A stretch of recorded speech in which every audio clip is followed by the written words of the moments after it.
What's up, TikTok? What's up, everybody? Good morning. Happy Wednesday, August 26th to everybody listening.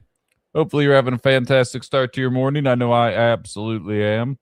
Although it does feel a bit somber today, does it not? Well, hello, Elf. Hello, Jarmani. Um, we talked about it pretty extensively last night, so I'm not going to jump into it for any kind of extensive period of time today, but obviously tons of people still mourning. Oh, you know what? You can't hear me. Hold on. Maybe it's because I'm an idiot, Elf. Did you ever consider that? There we go. How's that sound?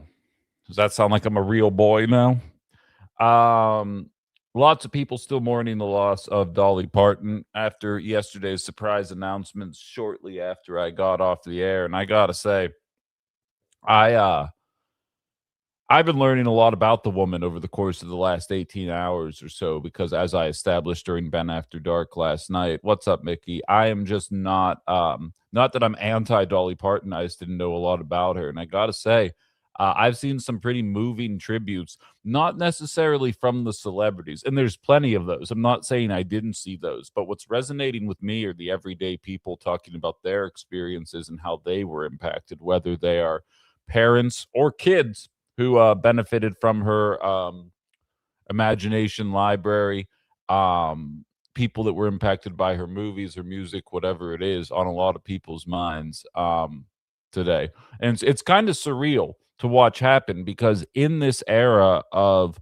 polarization and social media and everybody basically having enemies. Like I used to joke when I was at that little radio station that like the message of my show was like, your boss could probably pay you a little more and you're worth so much more than you realize. People would be like, fuck you. I'm like, all right, that seems like a reasonable reaction to what I've been saying to you guys. That's fine.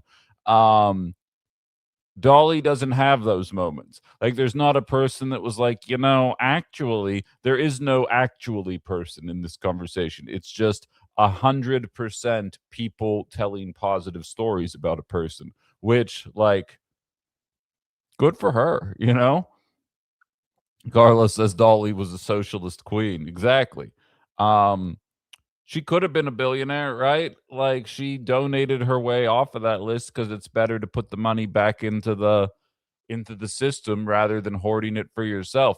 It's kind of like so being from Pittsburgh, Andrew Carnegie is plastered over anything, and if any of you try and tell me it's pronounced Carnegie, I will block you. Andrew Carnegie um puts his name on everything in Pittsburgh, and there's like a quasi positive attitude towards him, but also we're like Johnstown flood, bud. You remember that? Like there's a lot of negatives about Andrew Carnegie. He is essentially the Elon Musk of that era, right? But he plasters his name all over everything. Dolly didn't need to put her name on shit. She just did things. She just did positive things, and it led to positive results. So, I mean, obviously, loss of as I kind of said, I'm kind of broken when it comes to talking about the passing of individuals because as I said last night, when you lose a parent when they're young, when you hear somebody hits 80 something when they pass away, I think she was 80 on the nose, but when you hear that, you're like, "Oh, good, solid life then." But like it's not like I'm devastated because like eventually it's going to happen to all of us except for me, of course. But it it's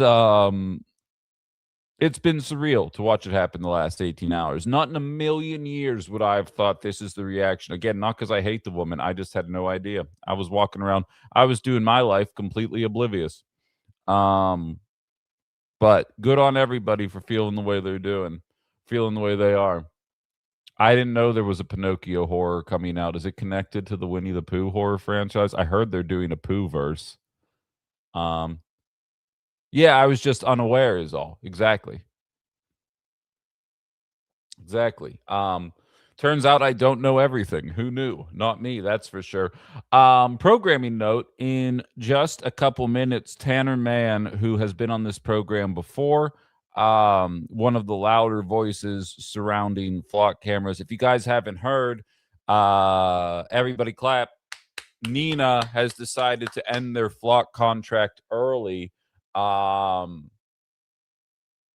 As a result of the work being done by so many people around the Fox Valley, just adding to an ever-growing list of cities in our neck of the woods, um, as well as all over the country, who are pretty fed up with not just flock cameras, but ALPR technology. So he's going to be coming on the show to talk about what actually went down, what this means when we hear that the flock contract is ending early. Does that mean that we're just going to get a different company? Does that mean the tech is going away altogether? How pissed off did Sheriff Olson look at the exact moment that he announced that they were going to end it?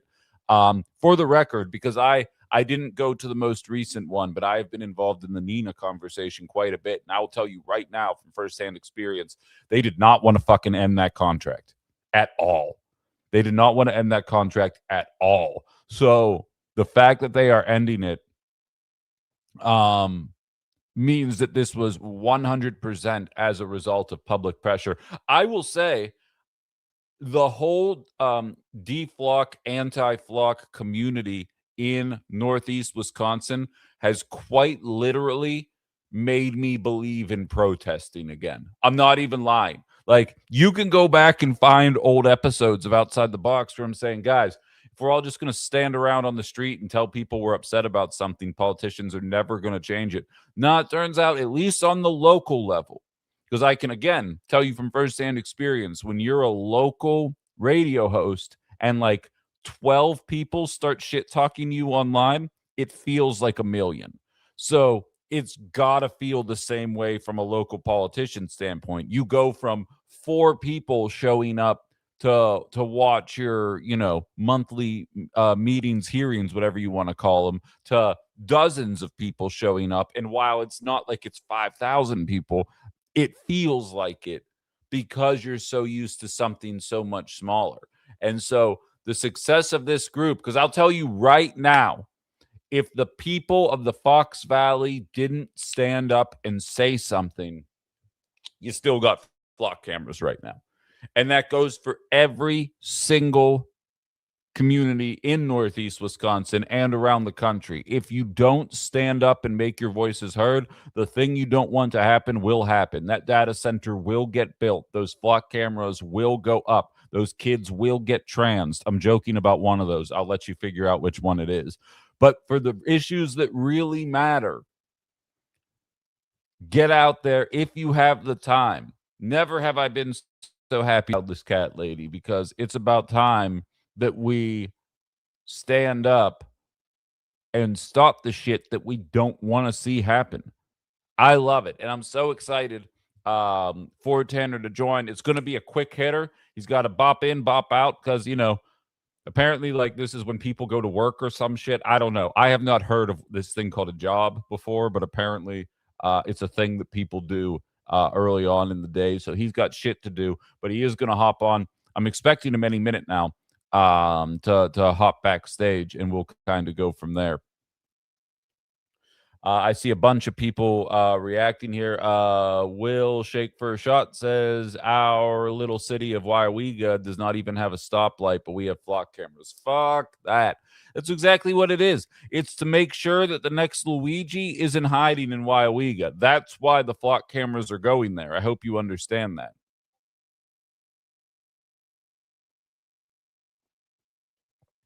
At least in my humble opinion. I read off the list of why people are anti-data centered. Unfortunately, surveillance was very, very, very, very, very, very low on the list. But that's my main issue with it. Carla says Chief Aaron Olson loves flock. Chippewa Falls doesn't have flock downtown from what I can see on D-Flock. Nice. Nice. If I were on council, it'd be all theatrics, boisterous and shouting at times, for fun. It'd be like a mini Senate. Do it. Do it now. Do it, Justin. Jaramani says Tanner does such a nice job. Oh, I think he's joining right now. I'm glad he'll hear this. Jaramani says Tanner does such a nice job in city meetings, keeping his cool and keeping it all real. Better than I would do for certain. I actually, the times I go, I straight up heckle. Like, I'm not proud of it. It's just, it's part of my MO. I can't help myself. But yeah, he is very good. He's backstage now. We don't have a lot of time. I'm going to bring him up. What's up, man? How you doing? Hey, Ben, good. How are you? I'm all right. I'm all right. I'm sure you heard. You're getting some complimentary messages here in the chat as we get rolling. I realize it's a group effort, but just a group congratulations then on all the success here. I kind of was setting the stage, and you know better than I do. The powers that be, not all of them. Alderperson Brian Deferding has very much been an ally in this matter, but by and large, the outcome that was achieved yesterday really was not even 2 months ago was not desirable by a lot of the higher ups that the group would be speaking to. Yeah, well, first of all, thanks for the compliments. Certainly a group effort. I just try to bring as much determination to this process as possible. Oh yeah. Yeah, Brian Deferding has been great. I think we do have to definitely commend Alderman Bill Polno. He's been an ally in this process. He has some constitutional concerns about Flock's implementation of this technology, but also Alderman Dan, Dan Steiner was also asking good questions throughout the process. He's a very tech-minded person, and I think he acted with a lot of fairness for both sides. Even Nina's mayor, Brian Borchardt, he took the time to have long phone calls with me and sit down in his office to have really productive conversations. So yeah, I think there was, and there's other council members too that I talked with in this process. I think, yeah, there were some closed minds during this that we saw at City Hall, but there were some open ones too. Sure. And it's nice to see. I mean, closed minds might not even be the right term, just because obviously minds were changed, Yeah. whether it be by their own choice or by public pressure, which I kind of was stating that this whole experience has reinvigorated. I had kind of given up on the concept of protest. I said standing in the street isn't going to do anything, and you and I both know if it weren't for those people showing up every week, that we'd be sitting here right now being surveilled constantly by these cameras. So let's get into what was actually decided here. Flock has kind of become the Kleenex of ALPR technology. It's kind of like the Google, whatever you want to call it. When people mean ALPR, they say Flock. When we say the Flock contract is terminated, does that mean we're done with ALPR, or does that mean we're done with Flock? Yeah, so Flock is kind of the Kleenex of ALPR, but certainly the poison Kleenex. It's laced with things. As That's how I mean it. I mean, Yeah, people say Flock when they mean it, because Kleenex isn't called a Kleenex, it's called a tissue. But you say, give me a Kleenex, because that's what it is. It's the same idea here. So people will oftentimes say, get Flock out of here. And they're like, oh, cool, here's Axon. So are we dealing with that element of it, or is this a matter of the technology in general essentially being pushed away here based on your interactions? Yeah, there's other bad vendors waiting to swoop into Nina for sure, Axon being one of them. Their product architecture is very similar to Flock's. They have a lot of the same, if not worse, privacy and security concerns when it comes to this specific class of mass surveillance technology. So yeah, citizens should remain very diligent. We've already heard from Nina's police chief that he is interested in finding a replacement. We don't know the timeline on that. Maybe right now it's politically infeasible. But yeah, if we're not careful, we could have another bad vendor come back in. Yeah, that was kind of my worry. It seems like that's the consistent outcome here is you get rid of one, replace it with another. It's like, well, no, our issue wasn't the one company. But do you get a sense, was there a tipping point? Was this a gradual decision? Was there one piece of information? Was there a bad story that came out? Like, what was the moment? Because if you would have told me June 18th or whatever day it was the first NINA meeting that I went to, that basically 2 months later we would have went from a fraction of a fraction, from an echo chamber, to actually you guys are very representative of the entire community and we're not going to go forward. What got us here? Was it a specific thing, or was there a moment, or was it just the sands of time? I think ultimately we need to wait to see the memo that the police chief sends out to the Common Council, which of course is going to be public information because they are, city government workers. So when we can see that, we'll know. Hopefully they'll put out a press release stating exactly why they had to break away from this technology, because other communities are going to be paying close attention to that. My personal theory, as maybe you know, Ben, about a week or two ago, we hosted a community discussion in NINA about Flock. And at that meeting, we shared some highly relevant information to this conversation. Essentially, there was some footage found online about Flock representing their product in private, that's very different from how they message in public, and what we heard at the NINA council meeting. So we presented that information at the community discussion. Some of us presented that information privately to a couple of council members. And I think that timeline kind of checks out for them being able to do their homework on that information that was presented and being able to verify some of that, and see that, Flock lied about end-to-end encryption. They lied in Oshkosh about heat maps, and that was not just the innocent miscommunication. They lied about pattern of life capabilities, and they lied about people tracking. And we have video evidence of that now. Yeah. That'll do it. We've got somebody in the comments here. I know we got 3 minutes and we got to get you out of here. I guess you got this thing like called a job or whatever, but it says, I don't know how Tanner does all of this. I'm trying to get Flock out of Wapaka County and it's overwhelming as hell. What advice do you have? We have another person on my TikTok chat who said, I live in Wyowega. We don't have a stoplight, but we have Flock cameras. What advice would you give? Because I know you're not done. I got invited to Down County earlier this morning, so I know where the next stop is on this conversation. What advice do you have for the people that either haven't even started this fight yet or thinking about starting this fight? How can they kind of do their own variation of this? And I lost track of the information meeting. Is there a place where maybe these guys could see that information or get that information in some way? Yeah, I mean, I have a lot of advice on how to get started.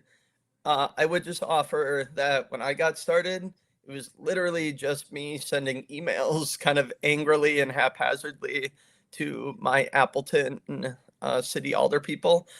And from there, I decided, okay, well, I'm just going to start a Signal group chat, and we're going to organize residents that feel the same way so we can use our voices together, share information together, and go farther on this topic together.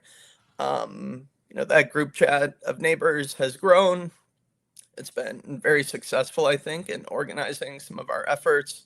I would encourage people to do the same.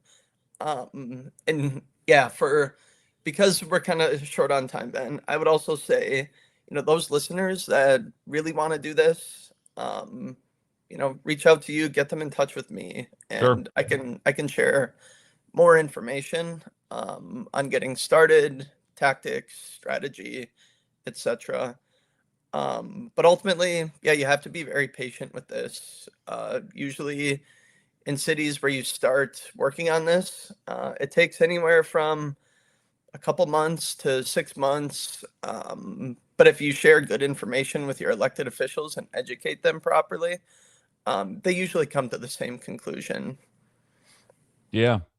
I absolutely love that, and I echo what he said. If you want to get in touch with Tanner, I have the means to get you guys in touch if you're trying to do something similar in your neck of the woods here. And obviously, you always have a friendly media voice here, and realistically, in a lot of media. I think there's a lot of people on your side at this point.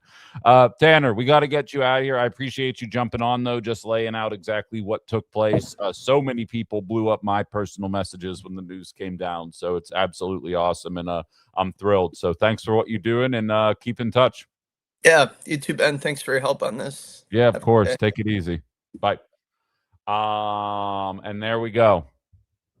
And there we go. What's up, Rachel? Yes, very exciting time. Very exciting time all around. W's for Tanner. Roses, 10 points to Slytherin. I don't know why I always pick Slytherin because I'm pretty sure I would be in Slytherin. 10 points to Slytherin. It's a good feeling. It's a good feeling. People waking up to this, but always remember it's not done. You can't look at this as completed because they will try and usher in some other group there. I saw Jim say earlier in the chat, this is just the traditional progressive thing where we're 10 years ahead. I will say it's not just progressives that are anti-flock, but you are right in terms of the data center surveillance question. I have a feeling in 10 years, people are going to really wake up to exactly how all of this shit is tied together. But I mean, I'm here for it. I'm so happy that things played out the way that they did. I'm telling you, it could be that I'm just a super pessimist. It could be that this job has strangled any semblance of my inner child that was still existing inside me at this stage of my life. But 2 months ago, not in a billion years would I have told you. I actually remember meeting Rachel Darling 2 months ago. She handed me her card, and because I was like, "You spoke great. I'd love to stay in touch with you," because she did a great job speaking at it as well. And I remember leaving that meeting just so mad about the reaction. Mayor Borchardt, who Tanner said had good conversations with him. It goes to show you he was the guy. Nina's mayor, Borchardt, was the man that said, "You're all a bit of an echo chamber." And at the following meeting, I said, "You are surrounded by libertarians, Republicans, liberals, and socialists, all telling you the same thing. The only thing we agree on as is we do not want this technology in our neck of the woods." And not in a million years would I have guessed that that mind was going to change. And here we are. Borchardt just won that election. He doesn't need to worry about election anytime soon. I'm like, he's not changing his mind. Why the fuck would he? Everybody's going to forget about this in a year or two. Hopefully, I'm wrong about that as well. But I also just know human nature, and like whatever 15th war we end up starting will probably take over the reins by then. But it's awesome. It's awesome.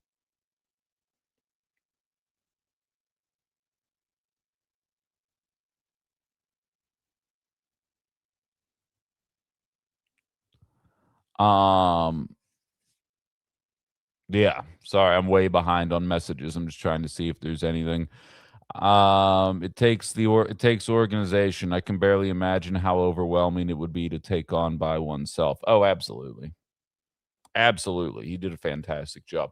But so I at least wanted to get that. And I saw Alex Greenhair saying that she didn't even know this happened. I don't know. This is like one of the few times I appreciate that I have such a strong local community here because we broke the news about the Winnebago County data center moratorium on this show. And it seems as though we're pretty far ahead of the game with Nina and flock cameras as well, which is pretty dope. KG says, "Congrats on the win, but you had to work hard and the politicians count on apathy." That's what I'm saying. I'm telling you, the first one of these meetings I went to in Appleton, we all congregated in Houdini Plaza afterward, and then we ultimately ended up going getting fucked up at Cleo's. Um, and I was standing there saying, it's crazy to me that had we not shown up, and it's really not that many people, it is that many people, like we're talking about 50, 60 people, like that is not easy to organize. There's basically that many people watching this show on YouTube right now. It's not easy to get that many people to take time out of a Wednesday and show up to a city hall meeting, and I understand that, but in the grand scheme of life, it's really not that high of a number. And those people showing up and vocally expressing their displeasure from a surveillance perspective, from a cost perspective, from a safety perspective, so many different angles completely changed the trajectory that we are on. And it's not over, but it is trending in a direction that I think a lot of people should be proud of. Rachel says even 10 people in a boardroom can change a vote. I agree. I'm completely turned around on this now. I have a completely different attitude towards it.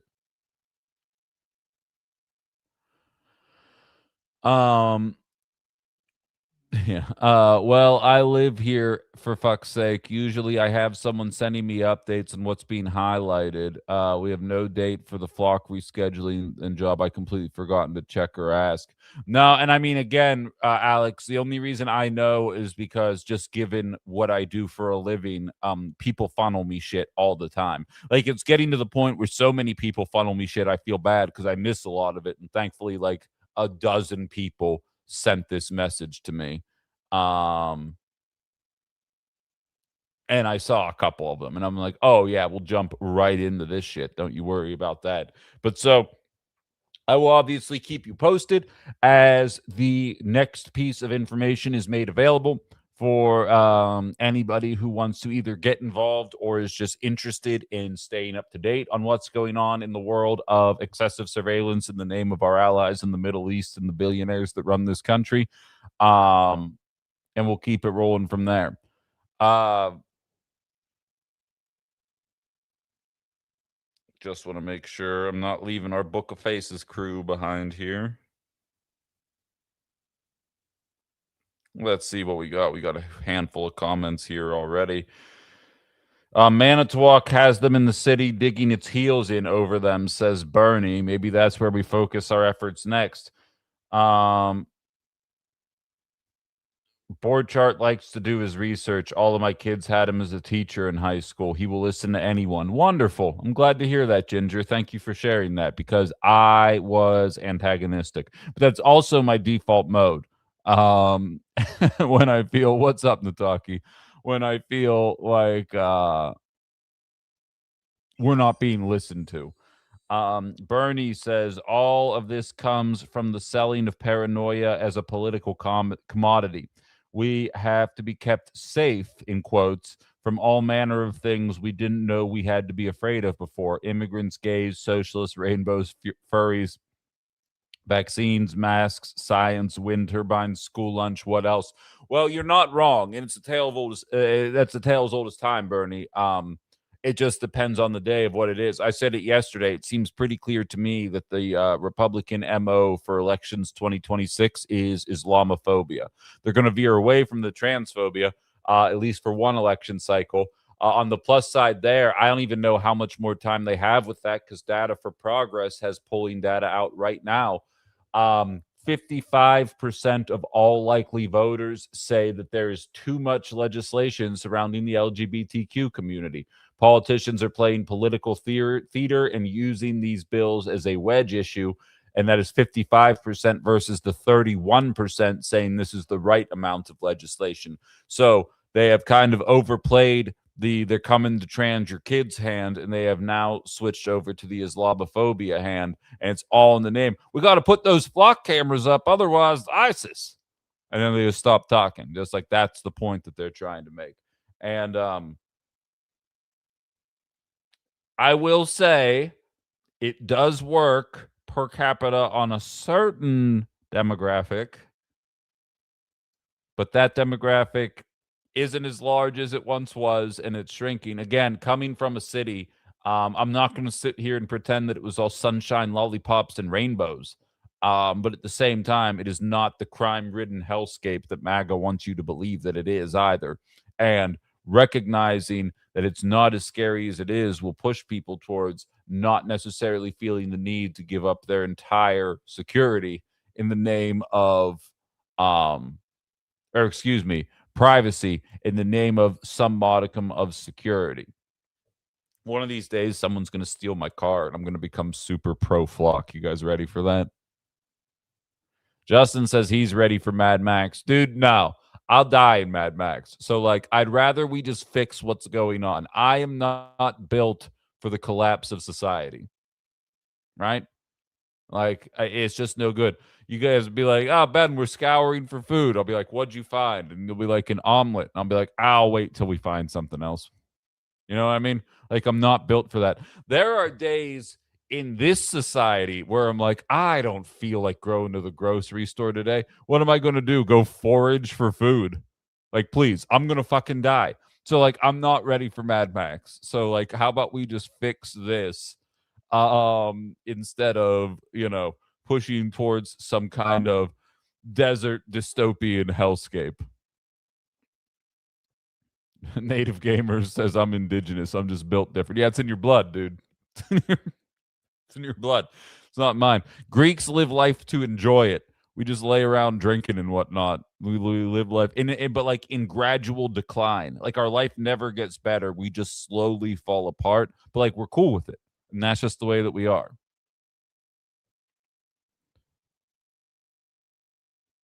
Reptoid says, I could maybe tolerate Flock if it were actually keeping us safer, but it's stalking exes and cross states abortions. So nah, who watches the watchers, as the line goes? Exactly.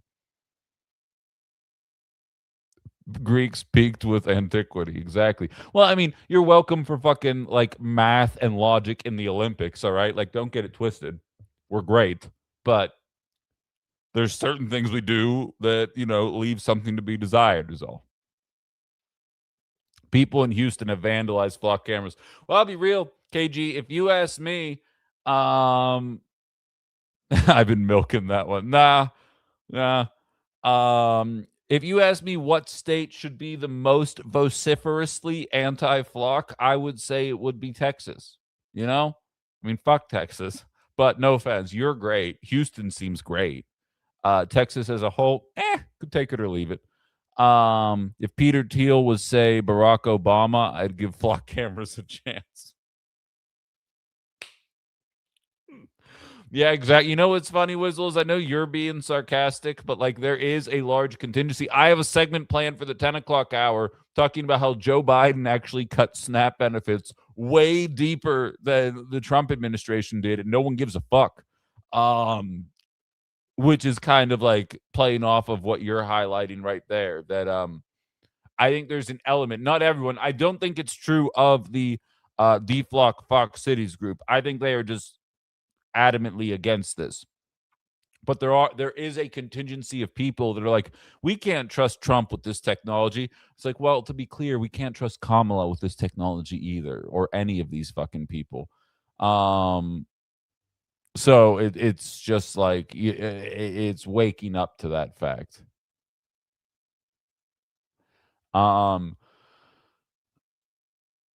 Cassandra says, right, some of us are fucked for cardio. No apocalypse, please. I got 2 motorcycles. We'll be a team until you die day 2. Mad Max or Flock, which is it? Oh, God, that's a hard one, dude. That's a hard one. Thank you for the donut, Violet. I don't know. That's a hard one. Like a would you rather? I don't know. Nataki's saying Mad Max. You say that till you get there. You say that till a dude in assless chaps is throwing a really sharp boomerang at you, and all of a sudden you're going to have a whole new philosophy on life.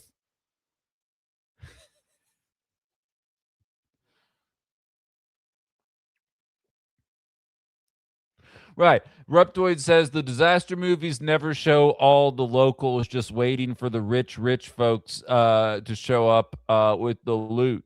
Here's the deal, Reptoid. Like everybody thinks like, oh, I wish there were a zombie apocalypse. And in their mind, they'd all be Daryl from The Walking Dead. Like they'd all have their crossbow and they'd be living off the land. And you know what? I believe Justin would pull that off. I know Justin personally, and I think he would do all right in a Mad Max style situation. Most of us would be hoarding fucking toilet paper and hiding in our house. And like we want to think we'd be Daryl, but we know we're not. The difference between you and me, the royal you and all of me and me, is I'm aware of my limitations. As Clint Eastwood once said, a man needs to know his limitations, and I most certainly do. I know where I excel, and I know where I would struggle. And I would struggle in Mad Max, 100%. Carla says I would perish immediately. Just Jay says I think my family would be all right. Wizzle says that daily grind, no fucking way. I feel that. I'd live as long as the last hot and ready lasted. Doing all right, Raul.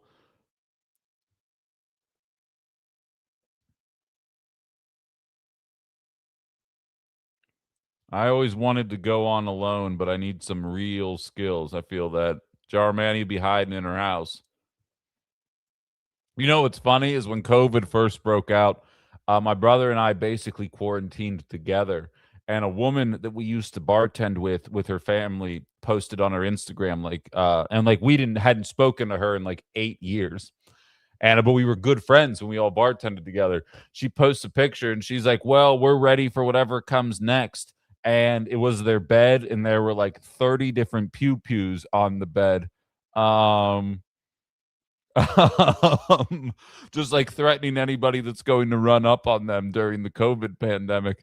And I look at my brother and I say, so we know what we're doing if shit actually does hit the fan. And he immediately goes, pretend to be nice, go there, take all the pew-pews. And I said, exactly. I was like, why would you go and post that on Instagram? That's not how you do this. That is anti-survival instincts 101. That's my point.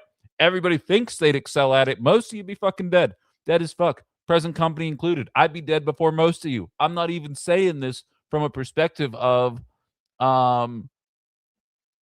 I think I'd be great at it. I am saying this from you be laying there right next to me. Most of you. Not all of you.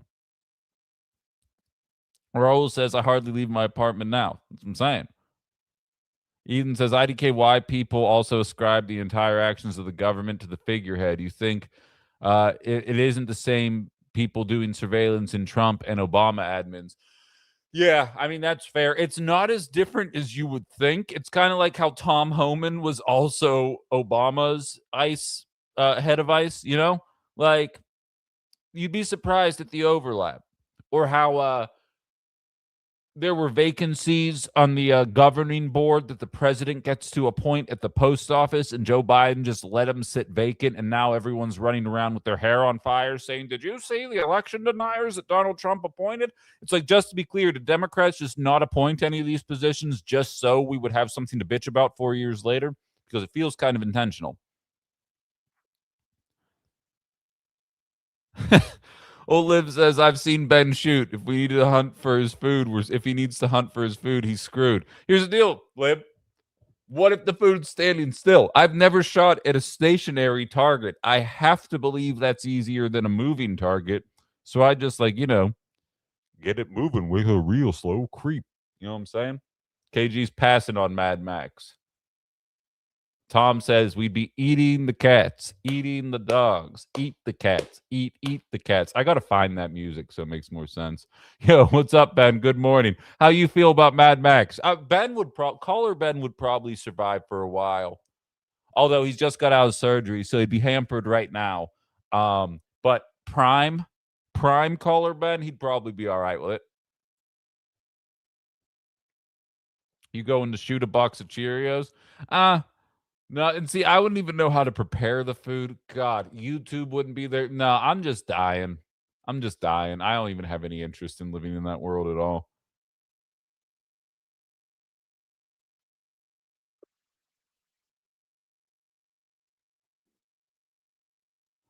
Bibby says, I'm not surprised. I protested the shit out of Obama. He's the I lost my way with the Dem Party. I get that. You grill, you can do it. Yeah, I mean, I can throw some shit on a grill, learn how to start a fire.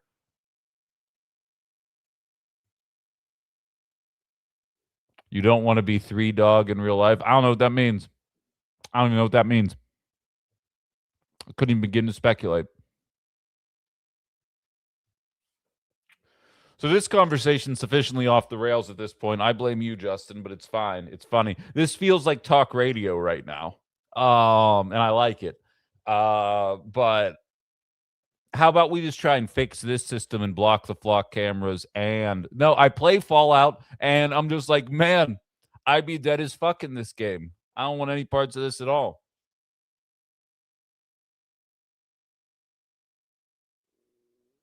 I told you guys last week I watched that stupid The Last House movie on Netflix and it sucks. And like the mom and dad in that movie are basically just MacGyver.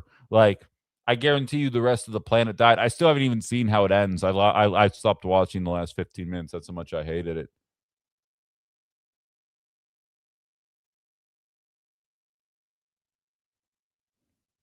Obama appearing in Flint, Michigan to tell people it wasn't that serious and then drinking the glass of water in front of the residents really messed me up. That's a hard video to watch. And he takes the sip. He's like, you know what I mean? Like he puts his little bird lips. What's that? Super bad. Pucker his little bird lips up there to the water. He just and like nothing even goes in his mouth. He's like, see, not so bad. And it's like, nah. This is probably going to get me in trouble, but I'm going to say it. Obama's kind of like the movie Black Panther. Like I understand culturally why it is significant, the movie that is, and why Obama is significant, and it's awesome that we had a black president. But realistically, Black Panther is a middle of the pack Marvel movie, and people act like it was one of the greatest things ever created. The CGI was bad, the story was okay, but the combat was bleh. There were a lot of issues with it. It's the same thing with Obama. I understand culturally why he was relevant, but I don't like he did a lot of things that were shitty. He did a ton of things that were shitty, and nobody in the Democratic Party is allowed to say that, which blows my mind. Jay says he's smooth as fuck. Exactly. He's a really good talker, as am I. Doesn't mean shit, I promise you.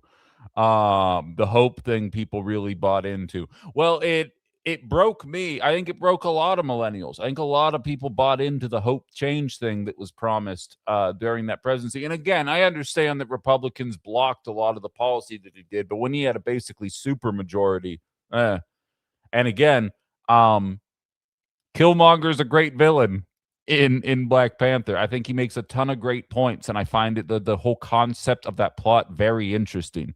If it had come out in 2009, I would view it way more favorably, but it came out in 2018 because America's racist.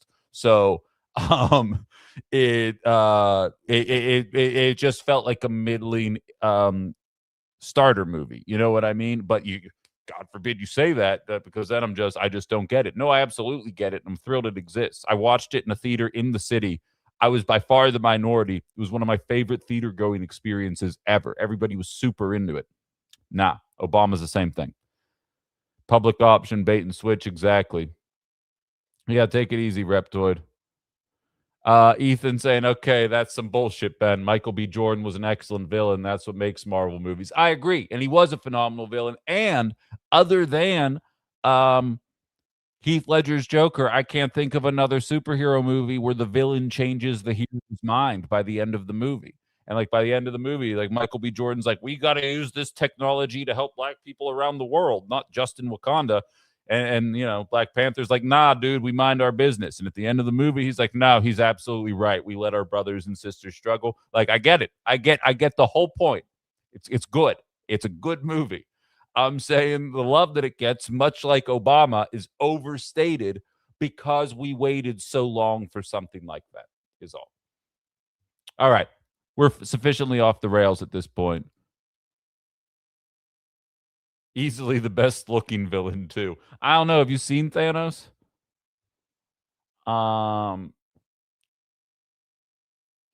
Ben says watching you on a 75-inch TV is way different than radio. What's going on with the ads that Crowley that he has 4 flock cameras? Be honest, is that true? You're breaking that news to me. I have no idea. I'll look into it tonight. If that I find that hard to believe, but I'll look into it tonight for sure. Um does anybody offhand know anything about that? Has anybody else seen these David Crowley's Pro Flock camera commercials? Um Let me know in the comments. But so, okay, on to the stories of the day here. we got a couple of different things that I want to jump into, although we're already starting behind schedule. So we'll see how far we can get into this. We're going to start with Republican sucking, then we're going to go full circle into Democrat sucking. It's going to be a classic outside the box kind of show. Oh, Raul, I wouldn't have guessed you're old. Honestly, by the way you interact. I mean that as a compliment. It's running on YouTube nonstop. I feel like that's the algorithm at work, Ben, because I'm on YouTube all the time and I haven't seen the commercial. Yeah, what's up, Canary? Not everything sucks, Canary. Flock cameras have been removed in Nina. Okay. So let's start with Republican failures. If you haven't seen my Facebook reel from this morning yet, and a shout out to everybody who helped me get monetized, by the way. We're over 11,000 followers at this point. Needed 10,000 in order to be able to add advertisements onto my reels, and we got there, and it's all because of you people. So you're all lovely. Thank you so much for all your continued support. But so if you haven't seen my subscribe to my YouTube page, please. If you haven't seen my reel about it yet, DEI has been enacted in South Carolina. A completely unqualified candidate who hasn't shown a single lick of interest in actually being a politician or knowing what it takes to do the job is officially the Republican candidate, i.e. Lindsey Graham's sister's Darlene, which it turns out that I am spelling her name wrong the entire time. Shows what I know. I only want Tim Roush ads.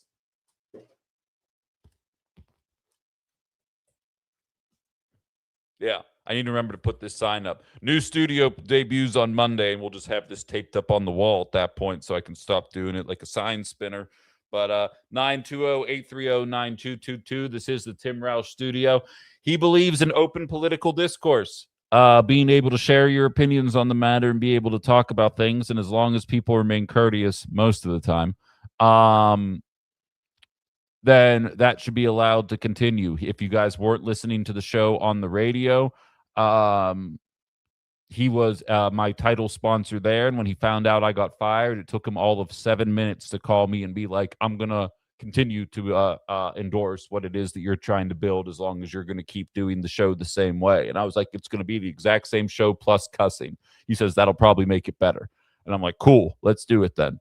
Fuck. And now here we are. So W's for Tim Roush. Please, if you do have plumbing concerns, 920-830-9222. And if it is a simple solution, you can just text that line for free and he will let you know. Summer's wrapping up here. I'm sure that means things for you homeowners, so get in there.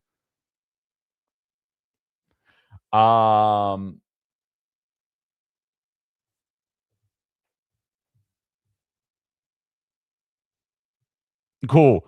Yeah, and I'm going to be recording ads as well here once I get this shit all off the ground. But for right now, he just agreed just to be able to help me out in the interim here because I have officially I'm not crying here. I have people supporting me. But get out of here. Don't call me Pookie.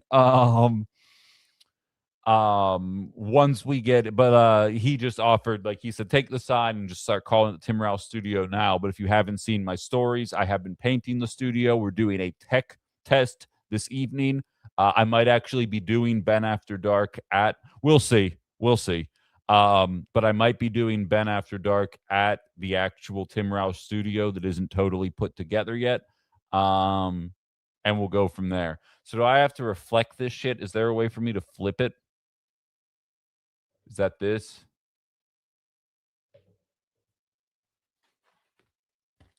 What about now, losers? Huh?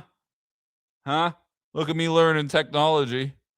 920-830-9222 or timroushplumbing.com. All right.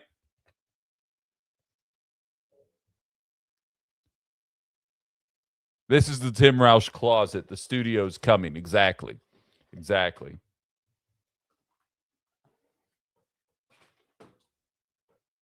So, okay. In any event, Darlene wins in South Carolina. Now, we all know the story about how she failed miserably in that debate, right? We all saw it happen. She was asked about foreign policy, and it stands out even more than it normally does because her brother was such a war hawk. Now, don't get me wrong. I would prefer that all of the war hawks were thrown out of Congress. I am not saying that she is doing a disservice to her brother. I'm saying that I wish that she reflected something different than him.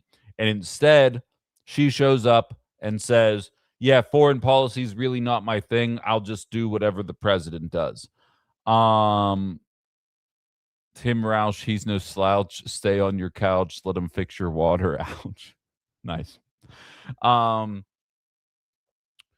Which, to be fair, isn't very different than what most people do. But to say it out loud says something entirely. So if you haven't seen my short yet, this is why I'm so frustrated by it.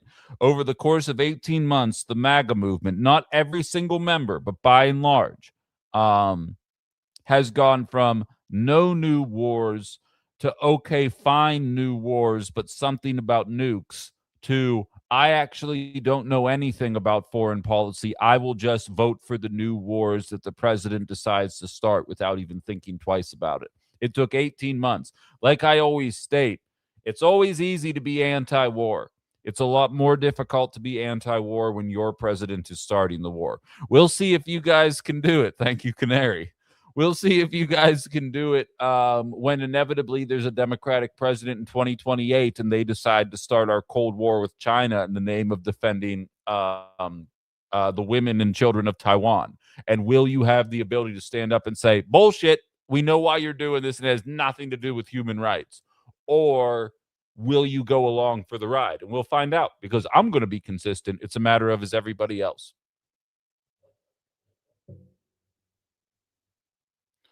But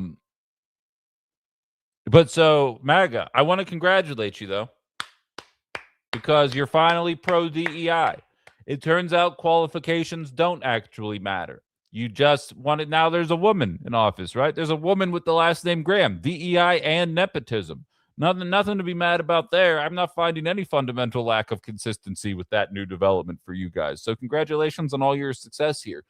This is kind of the theme of this show. I don't want to tell people how to think. I wait for other people to tell me how they think, and then I tell them why I think that makes sense or I think it's ridiculous. In this particular case, I think MAGA is acting totally ridiculous, and I believe that they just kind of are saying things right now.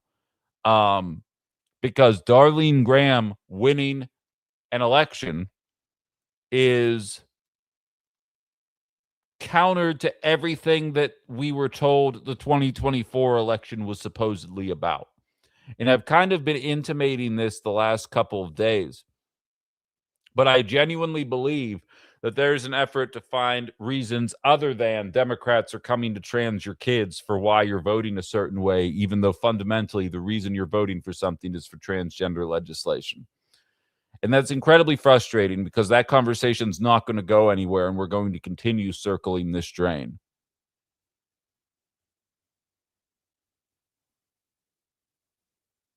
KG says, I will admit that I respect admitting that you don't know over trying to bullshit an answer, but she is woefully unqualified. Yeah, I don't respect it, Kay, because she's not running for alderperson. You know what I mean? Like, do I think because of what I do for a living, if I ran for Congress, would I be more comfortable starting a couple more rungs up than the average person? Yes, I do. But I also acknowledge that I would never like run for president, or Senate immediately because there are so many things that I would need to learn. Admitting that you don't know is one thing. Then saying I would just do what I'm told.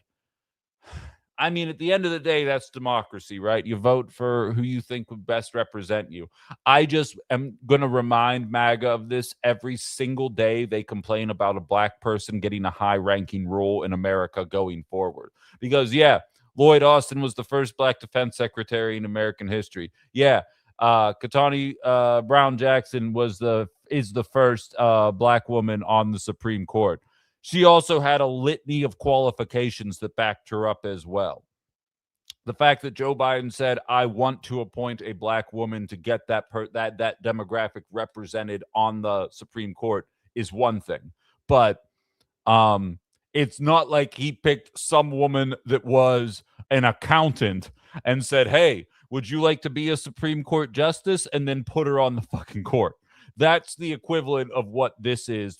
I don't know what Darlene's background is.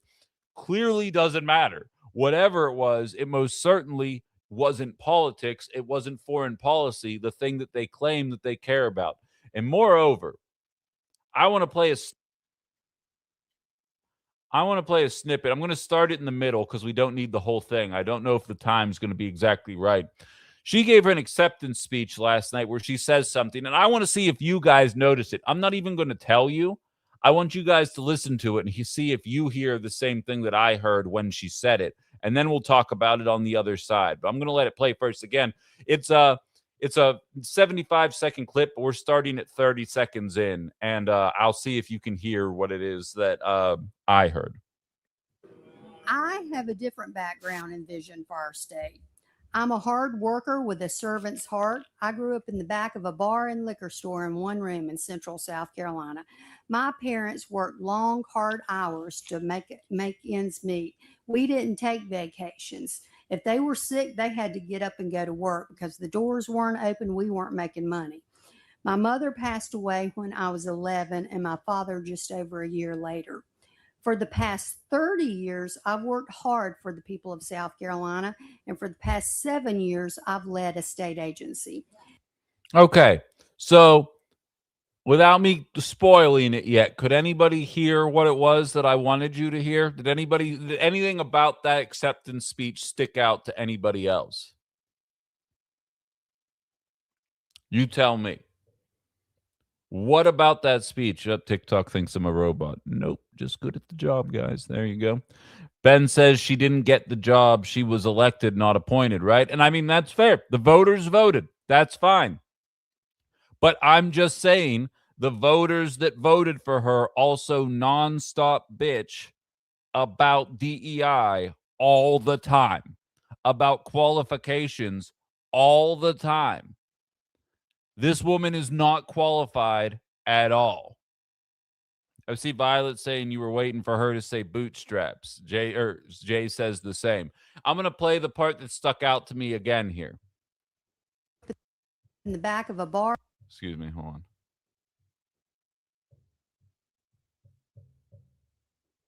And liquor store in one room in central South Carolina. My parents worked long, hard hours to make ends meet. We didn't take vacations. If they were sick, they had to get up and go to work because the doors weren't open. We weren't making money. My mother passed away when I was 11 and my father just over a year later. Now, Lord knows, given my own life experience, that I am sympathetic to anybody that goes through that. She lost her mother freaking 11 years before I lost mine, and it was absolutely devastating to me.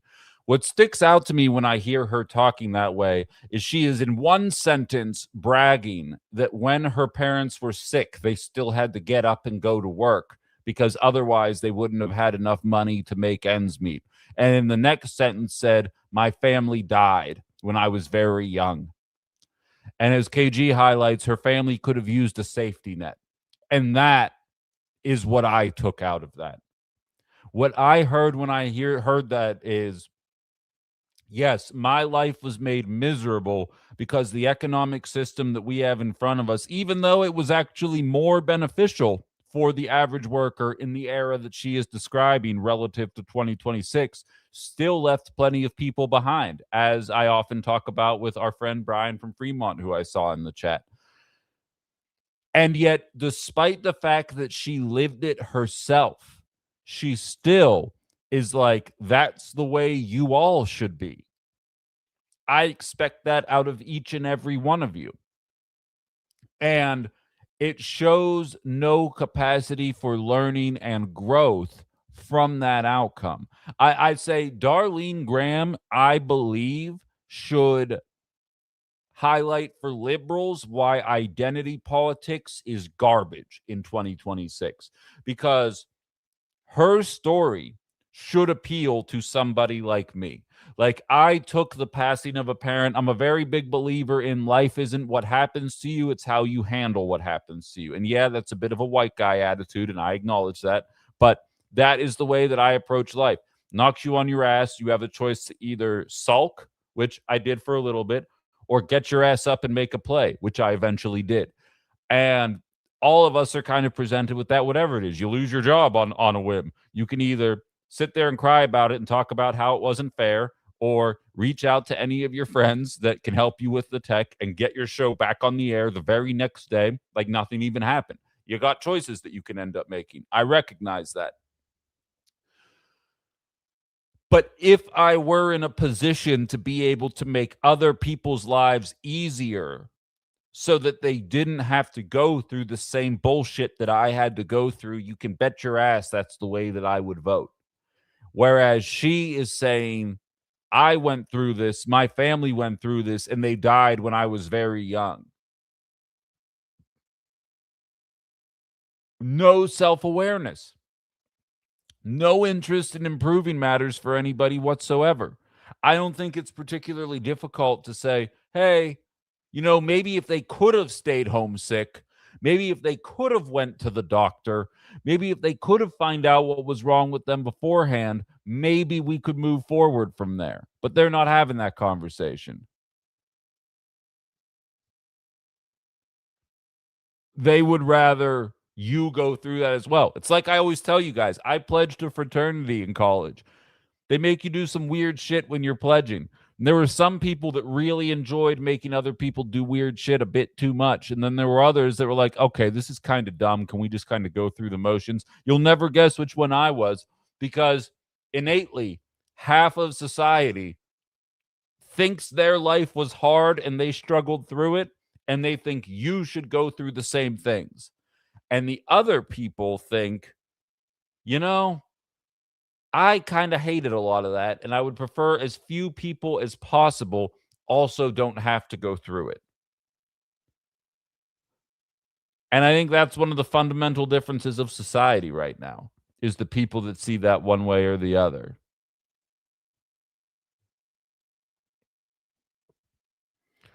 Trump's PAC spent over $800,000 on the last day to get to elect Graham. Yeah, I'm sure there was a huge money expenditure. You know what's crazy? What nobody's talking about in the primary, real quick, and I'm going to read the rest of the comments. Speaking of money in politics, Jeff, in Oklahoma, there was a self-described Democratic Socialist, although they're not a part of the DSA. Nikila Jasmine Thomas won the Democratic primary by more than 20 points in Oklahoma. And it makes you wonder why in all these deep red states, the leftist populist message is performing so well. It's almost like liberals should listen. Don't worry. The part where I shit on Democrats is coming up here, but just a little bit of a sample in there for you guys. We got that going for you right there. But so you're exactly right, though. The $800,000 in a day is definitely going to help.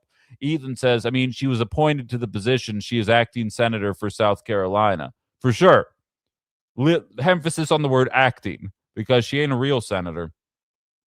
I would argue that a lot of it, and again, I really bought into the idea that MAGA had become anti-war. I was like, all right, you know what? A lot of vets of the war on terror make up MAGA these days. And a lot of those vets, Caller Ben included, recognize that a lot of what they were told about what they were doing in the Middle East was a bit of a crock of shit, and they don't want other people to go through it. I was like, cool. All right, cool. This is common ground. We should be excited about this. And then you flash forward, and now it's just like, well, wait a minute. Darlene Graham is absolutely going to do a pointless war against Muslims because they're scary and they wear weird scarves around their face. That's coming. So what the fuck? You know what I mean? I get that she's the acting senator, but you guys have been saying this thing for so long. It's just really disappointing is all, because I am trying to push us towards an anti-war America, and God damn it all, if it's dragging people kicking and screaming. Violet says they'll support any war waged by Republicans. Well, it's kind of hard for me to prove you wrong.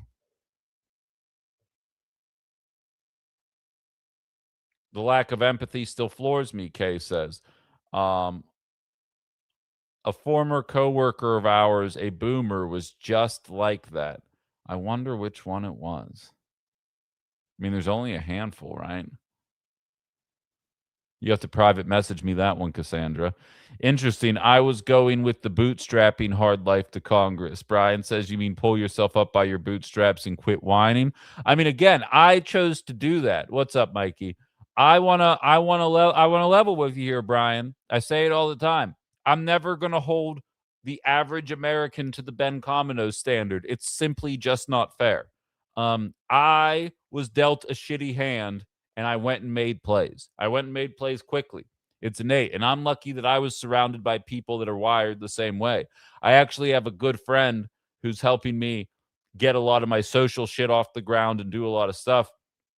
And original listeners of Outside the Box might remember I asked the question, if I offered you $10,000 right now, or you took a chance bowl a perfect game in 1 month, like of bowling.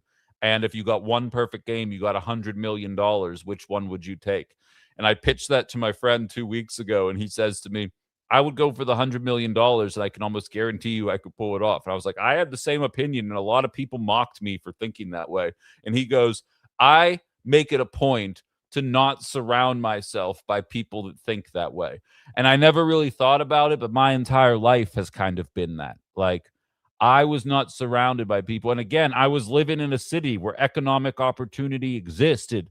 There was so many factors that went in my favor. I had a parent who, instead of saying, you're 22 years old, get out of my house and figure your life out, said, why don't you come move home, save your money so that you can go buy a duplex, do what you want for the rest of your life. Like, and then, of course, demographically, tall, white, hair, dude, got all those things going for me. Finding a job is easier for somebody that looks like me. So all of those things going my way, and it was a pain in the ass. If I can use my voice and expect politicians to make it so that other people don't have to go through that, I think that's the right move. I'm not going to sit there and say, you think you have it hard. Wait till you hear what happened 3 days after I got my college diploma and I turned out fine. Like, nah, I'm not that way.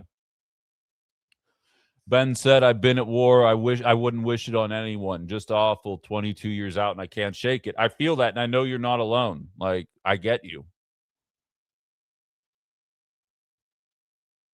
Ethan says there was a weird solar industry push to push Graham as well, but they were pissy about the other guy. I'm not familiar. I interact with Muslim people practically every day at work. Unlike the Christian nationalist types, none of them have ever tried to tell me what I should believe or what to eat. No, it's rarely the case. Maybe we got to phrase it like, isn't the point of picking yourself up by your bootstraps is to help those that can't even tie their shoes yet? IDK, I haven't had enough coffee. I kind of like that. There's something there. We can iron out the edges, and I think there's something there, Mikey. I'll be real with you.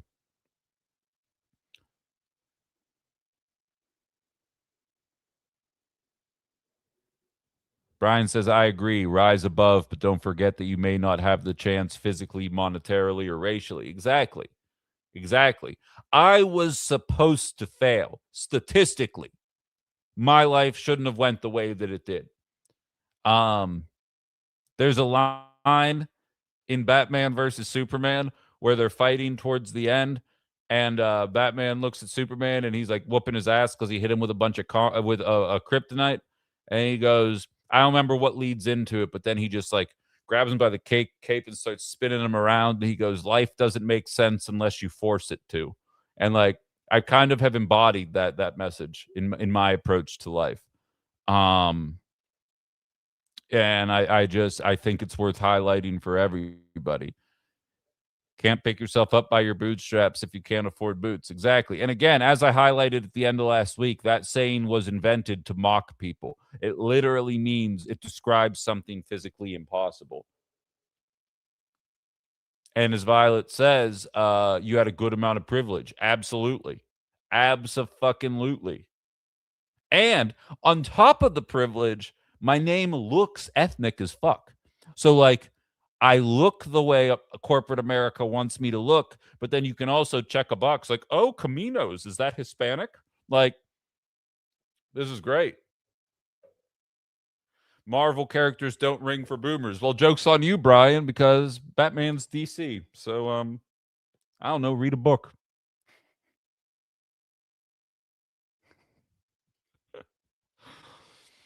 Norman had turned on solar industry, and some wealthy solar guys have been dumping into some GOP races to get revenge on those that voted against solar subsidies in the big beautiful bill. Interesting. I'd argue the odds that weren't in my favor, Violet, because and this is going to piss off, the bleeding heart leftist in you there, but white people that aren't connected are one rung above minority status. Like, I mean, it's not like my dad was Dr. Radio or something like that. You know what I mean? It's not like I knew people. When I graduated, took a job bartending, started selling door to door for commission only, right? Selling copiers, and then worked my way up there. And then once I made enough,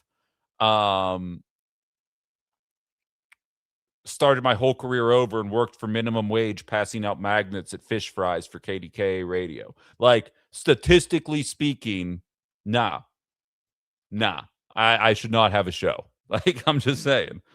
But I acknowledge that it would have been even harder otherwise, is my point. Kay says, I also have an ethnic last name.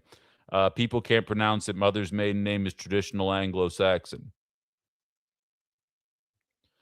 Feels like, and stick with me on this, money, especially from the other party, shouldn't be involved in primary elections. It's kind of woke, Ethan. Kind of woke right now. You're making me uncomfortable. Feels like a Friday show, doesn't it? Let's see what we got here going on the Book of Faces. Doing what you are told is MAGA revealed. No thought or effort required. Just be an a-hole and do what the bigger a-hole says. I'm not willing to chalk it up to specifically that, although it's pretty hard to avoid a lot of the frustration that I feel right now surrounding what the MAGA movement has been in 2026.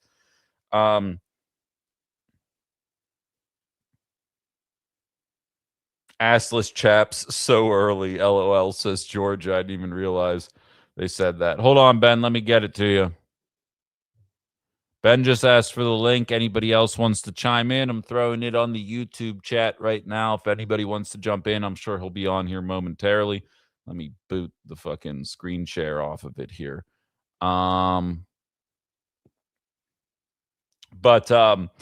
Yeah, so we'll see what happens. I think she's going to waltz to a fairly easy victory. I don't think anybody's even looking at South Carolina in terms of the general election there, but we'll see.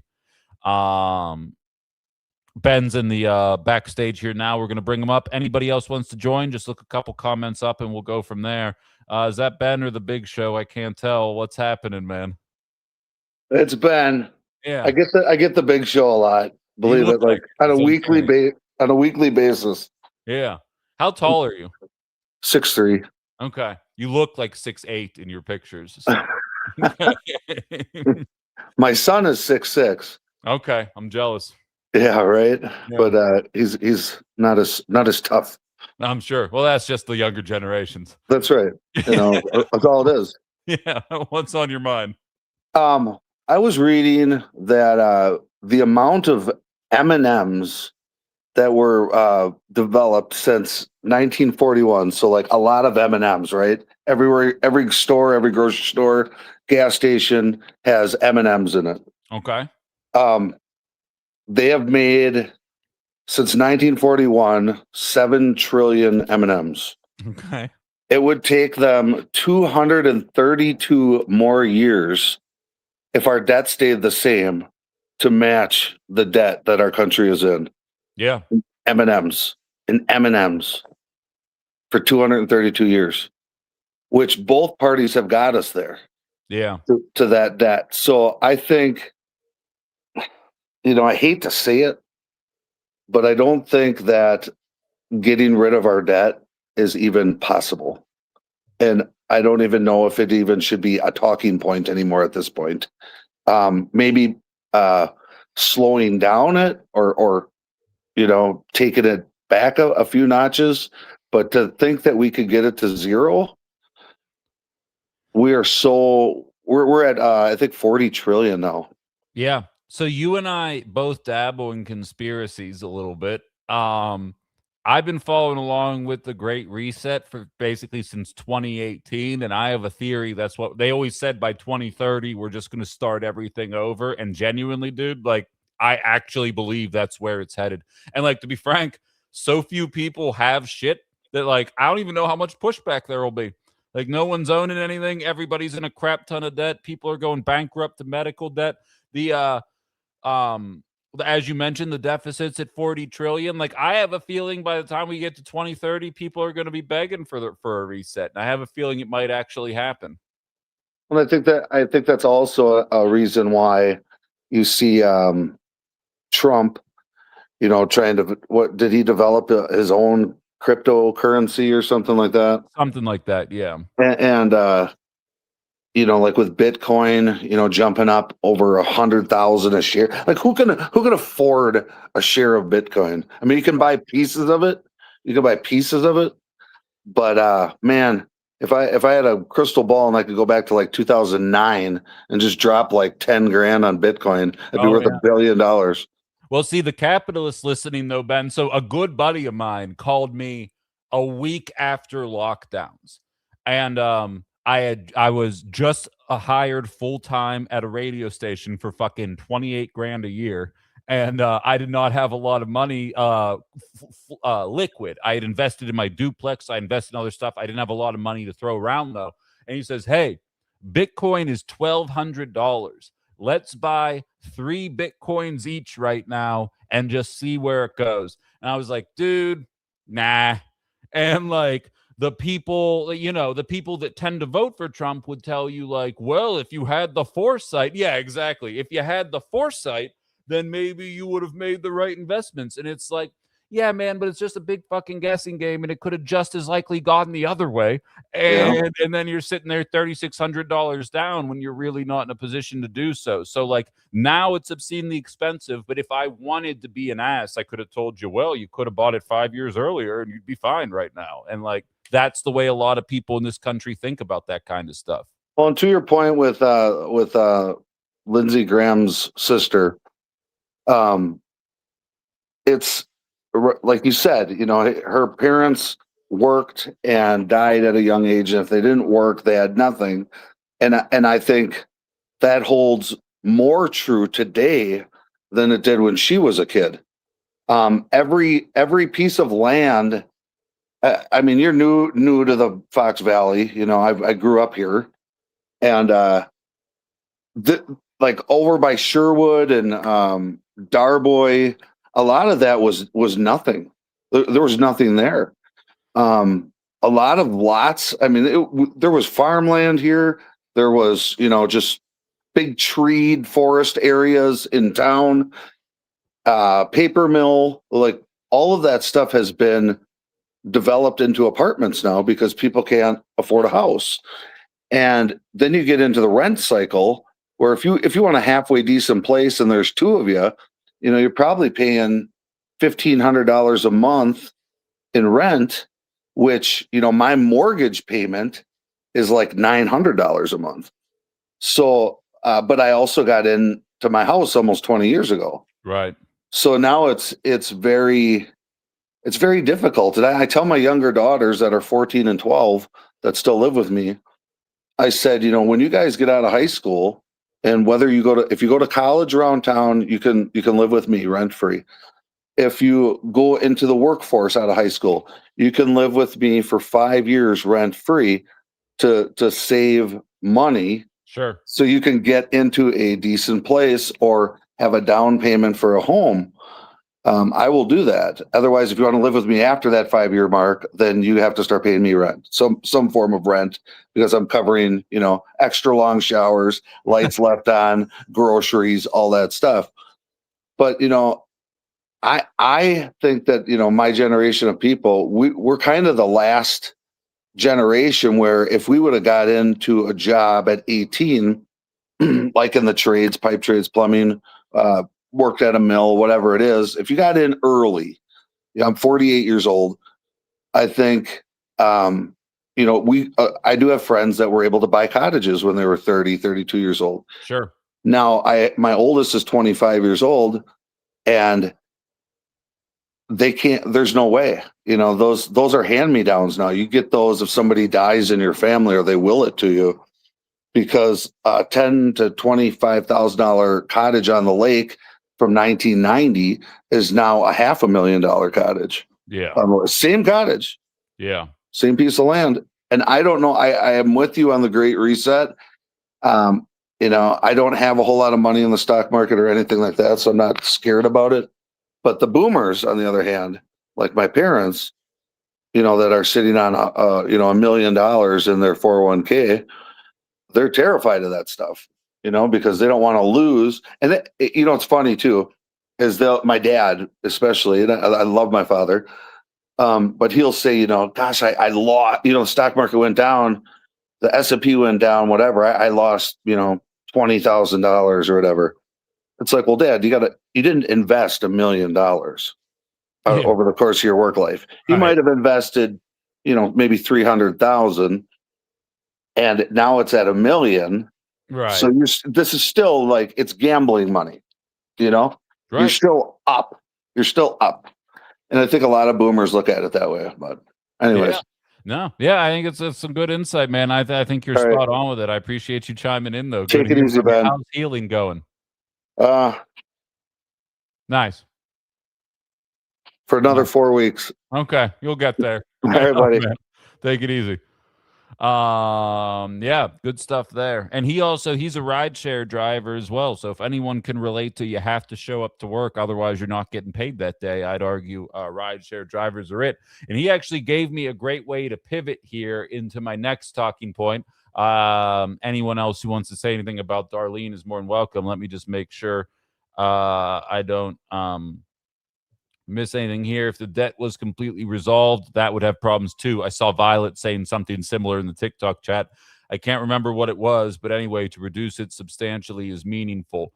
Raul says the national debt is going to go way higher if we ever get an administration that is interested in reversing all the damage done by this regime. Probably.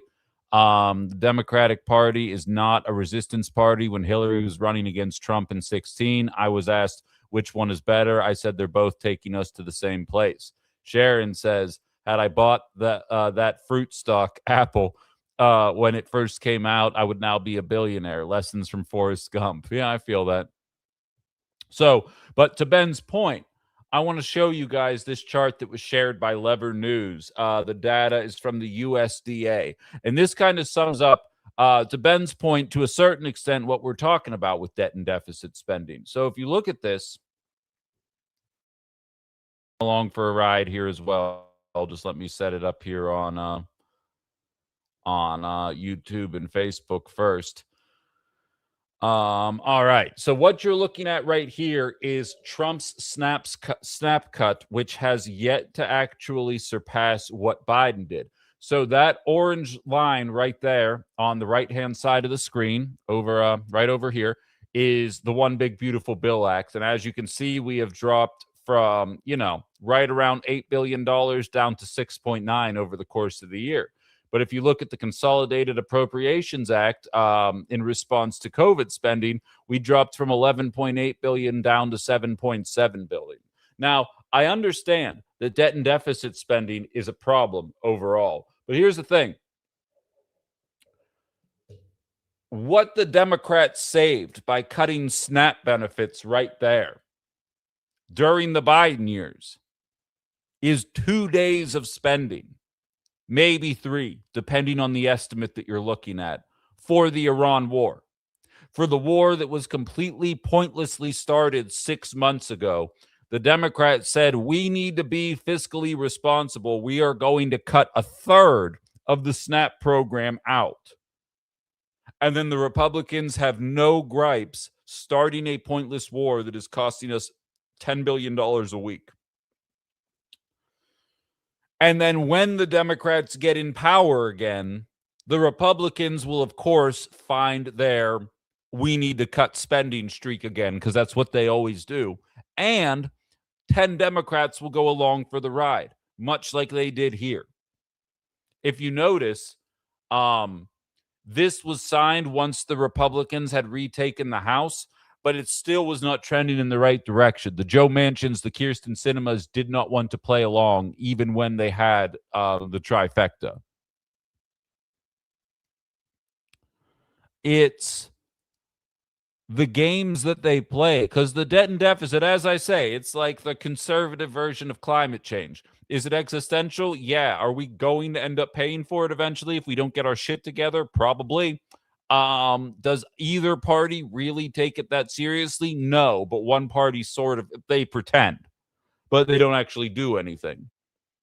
As Violet says, fiscally responsible my ass. Exactly. So Democrats will cut $4 billion from SNAP. $4 billion is 2 days worth of war. And the Republicans are going to turn around and try and talk to us about debt and deficit spending. And I'm here to tell you right now, you shouldn't be falling for that bullshit, because they don't actually mean it. They never actually mean it.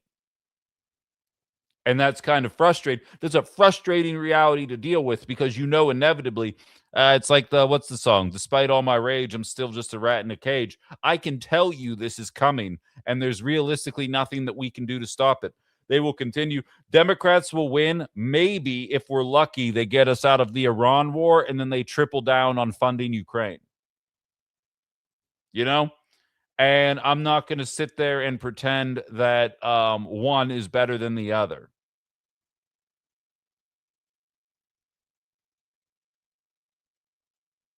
Shout out to Jennifer Smith for shouting out Tim Roush in my Facebook comments. And that's just the tip of the iceberg, realistically. But I just wanted to highlight this part specifically, from 11.8 billion to 7.7 billion. You got me screaming, I was on the phone town hall with my bloody Glenn Grothman as he backed BBB, but had the gall to say he's a fiscal hawk. Exactly. I didn't even go to that. If you're going to do a town hall via phone, just say you're a little baby and then just don't do it, because ain't nobody buying that you actually care what the people that you represent have to say to you about whatever it is, whatever stupid policy it is that you are at this point trying to enact. But it is a real issue. I just don't believe that either party means business. And inevitably, to Brian's point, Ron Johnson, Glenn Grothman, Brian Stile, and plenty of other Wisconsin GOP members are going to come out and tell you what social programs have to go, so people living at home in their mother's basement don't collect government programs off of their dime, and then immediately go and throw all that money at blowing up Muslim children playing volleyball. And we're supposed to pretend like they're taking it seriously. Not on my watch. Jeff says farmland, save the land for crops, no uproar on subdivisions, big box stores, highway expansions. I feel that. I absolutely feel that. A country that can't feed itself, right? It's not a secure country. Kristen says, oh yeah, no one our age bought their own cottage. Oh yeah, there's a viral video from a while ago of a woman sitting on a like a porch swing. And it's her parents' cottage. It's on a lake. I want to say somewhere in Missouri. And she says, look at the view that my parents have at this cottage that they bought. And they were both teachers. And she shows you what they're looking at. And she's like, this cottage, to Ben's point, is now worth over $500,000. You show me two teachers that are going to buy that cottage. And people are trying to convince you that nothing changed, that everything is staying the same. And I'm here to tell you right now, nah.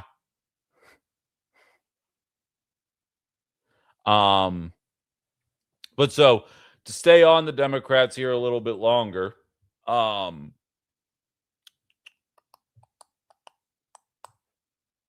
actually, let's go back and hammer Republicans, and then I'm going to go back to Democrats. While we're talking about being able to read charts, I'm actually going to be making a short about this as soon as I get off the air, because I'm kind of addicted to social media these days.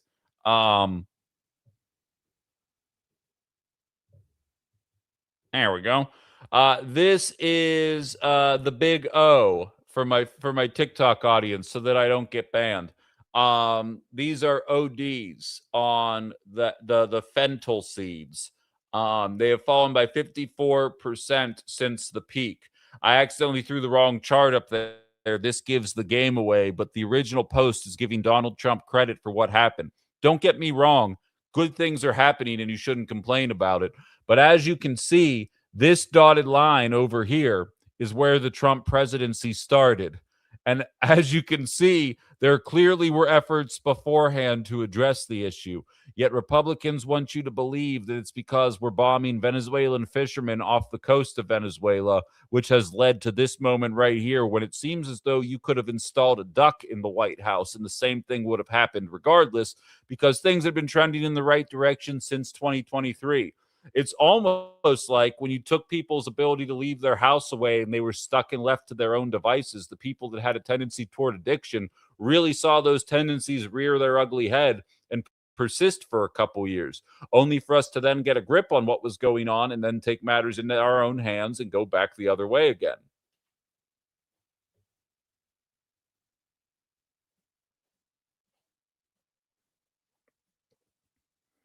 Moondog calls it the Sackler effect. Yeah, exactly. Jay says, "Did COVID did us dirty?" I'm saying that's the unspoken element of it that no one wants to talk about. Is very clearly the people that have a tendency to trend towards that ultimately did, because they were left at home. It's why violence picked up. It's why everything trended in a negative direction. I'm not saying that people are innately bad. I'm saying that when you don't have shit to do, that's I'm gonna get you high, Craig. It's Friday. You ain't got no job. You ain't got shit to do. That's when you get high. Like, it's standard operating procedure as far as I'm concerned. And yet we're supposed to believe that the violent actions taking place in Venezuela are what ultimately led to this decision. Looks like Joe Biden was able to figure out how to do it without murdering people in boats. But on to my main point, and in all likelihood, the last thrust or the last conversation that I want to have with you guys here. I want to start off with the polling data, and then we're going to go from there. Adam Johnson, who is an independent journalist on Substack, put together some statistics here that I'm going to read to you, and then we're going to go from there. Oh, wow, 20 messages. Let's see what happened here first, and then we'll go from there. You can't hear me? You still can't hear us?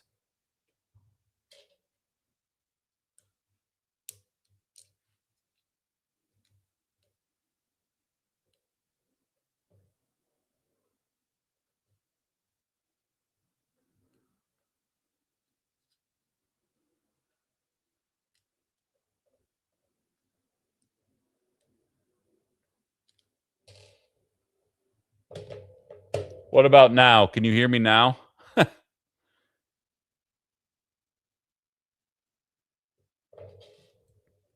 The little dial here on my main piece just kind of popped off.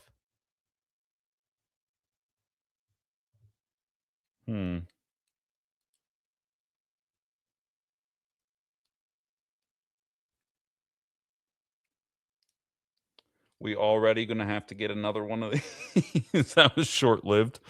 Hold on one second. No, I don't think it's cheap. It's DJI. Like, I was told that's a pretty solid thing.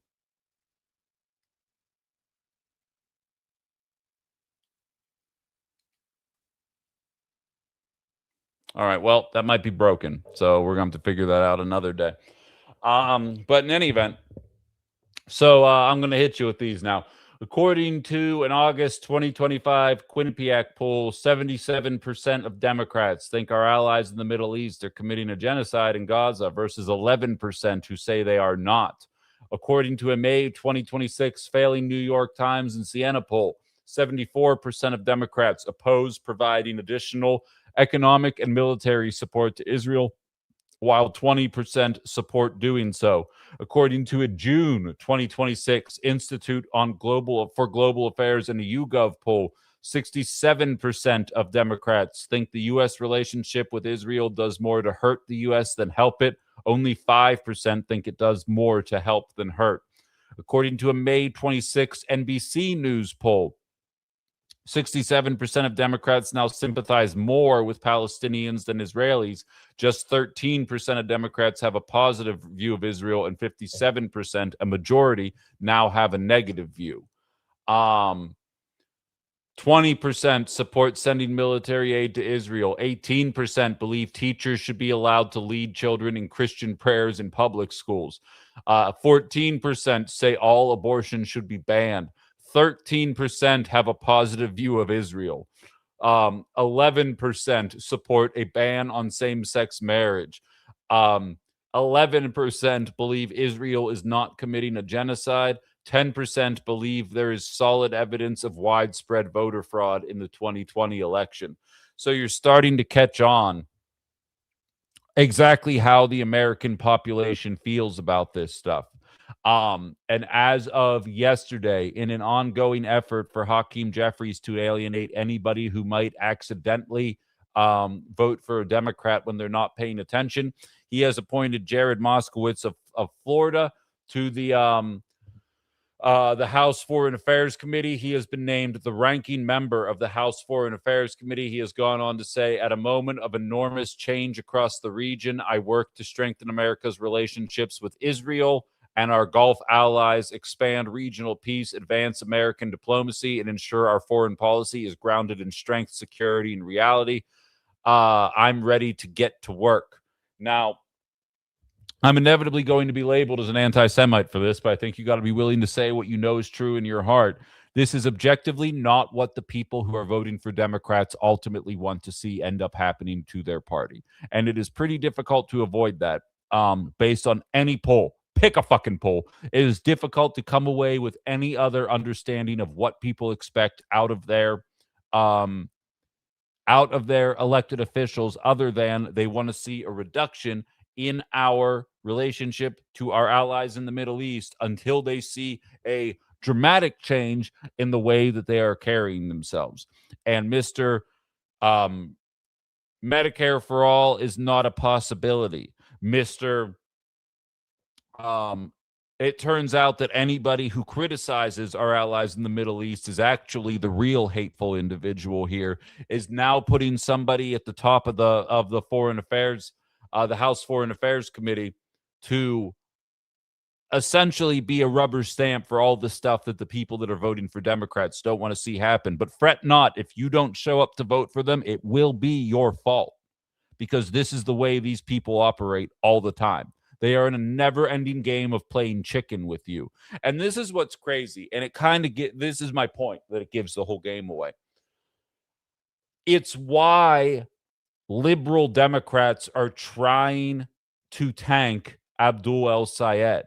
In my opinion, it's why the Thanksgiving tweets were made a bigger deal than they really were in the mainstream media. It's why Mamdani, until he proved all the polling data wrong, was portrayed as a villain by liberal establishment types, until it became political poison to say anything negative about the guy. It's why CNN and MSNBC, let alone Fox News, but you should expect this bullshit from Fox News, but even the liberal networks are saying Hassan Piker's name more than they are saying Jeffrey Epstein's name. And it's because anybody that supports Hassan Piker and realistically progressive politics in general no longer wants to see our tax dollars going to the violence. They don't want to see our tax dollars going to a country that already has universal health care, that does universal secondary education, that does all of the things that we talk about trying to achieve in this country. It seems like they have plenty of money to do it, but it seems like we only have enough money to send to that country that already has enough fucking money to do it. And anybody who is willing to speak up against that sees their election get tanked, sees their media channel get suppressed, sees them get vilified by the media. There's a reason why this is happening, and they're trying to make it an age thing. They are trying to win over their audience particularly of a certain demographic, to make them scared of this quasi brown skinned individual because he's an anti-Semite. He has gone on the record, he being Hassan Piker, has gone on the record saying conflating anti-Zionism with anti-Semitism is doing more harm to the Jewish population. And most importantly, the Jewish population is not a monolith and is able to think about their relationship with Israel however they see fit. Because a number of people who identify as Jewish are frustrated with Israel. So he comes out and says, yeah, they're not a monolith, and it's not like 100% of Jewish Americans are like, yes, continue the genocide. Quite a few of them are willing to say, I do not sign my name onto what I see happening, and I wish that my people would stop doing this. And he said that, and that was labeled as anti-Semitism. They turned it into 10 minutes of content on the national news networks because I guess the system worked, right? That's what they're ultimately going for. They just got to figure out ways to fill the silence here. Meanwhile, pick a poll. And the fact is, the way Hassan Pikes, the way I talk, the way progressive politicians talk reflects the will of the Democratic population significantly more than Jared Moskowitz, Hakeem Jeffries, anybody who's trying to pretend that something to the opposite is happening with that, which kind of is surreal, is it not? Because I recognize there is a large percentage of you in the audience right now who, to a certain extent, rightfully so, understand that Donald Trump, the analogy I always make, he's walking down a hotel hallway, trying every door he possibly can to fuck with our elections, to make it so that Democrats can't win. I'm not saying he's going to straight up take it, but I'm saying he's trying every effort he can to make it really fucking difficult to participate in democracy, and it's getting kind of frustrating to watch it happen. You would think if people actually meant the shit that they were saying about that they would want to do whatever they could to galvanize as many of their voters as possible. And as I've kind of been intimating, it kind of feels like they're playing a game of chicken. It feels like they're saying, what about my mic? I didn't do anything. I didn't do anything. I don't know what to tell you guys. I don't know what to tell you.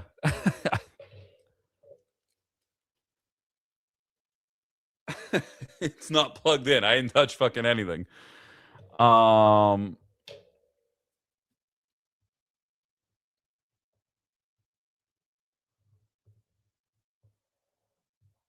on. I'm just going to restart my live here real quick.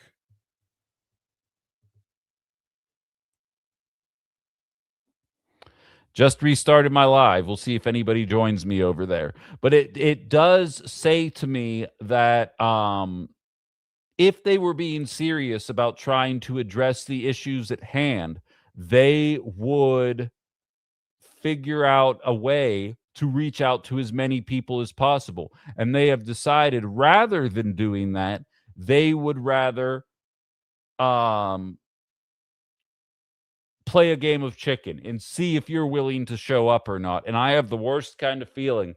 As much as boomers don't want to admit this, young people have carried the Democrats to victory into 2020, 2022, and in 2023. And realistically in 2024 in April. It wasn't until the end of 2024 that the young people bailed, and we saw what ultimately ended up happening. Moreover, polling data in the swing states, the 6 or 7 swing states that exist, every single one of them shows that a majority of Democratic voters in the swing states would rather see a reduction in aid going to Israel relative to where we are right now. And they would rather just say, nah, vote for us. Have you seen how scary the Republicans are? And it might work.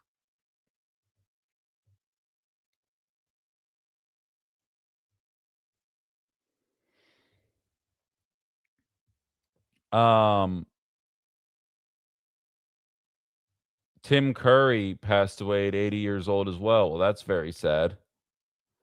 Hold on, wait. I'm so far back.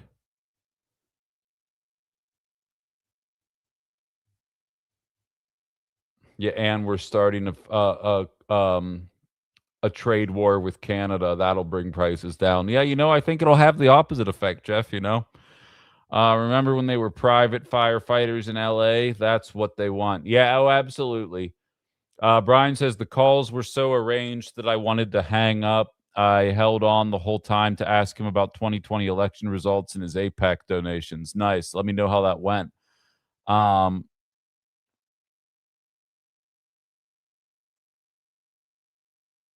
Yeah, Tim Curry passed away. I'm rewatching it. I love that. Hold on, wait. There's a bunch of Tim Curry posts. I'm just pouring through all of those here.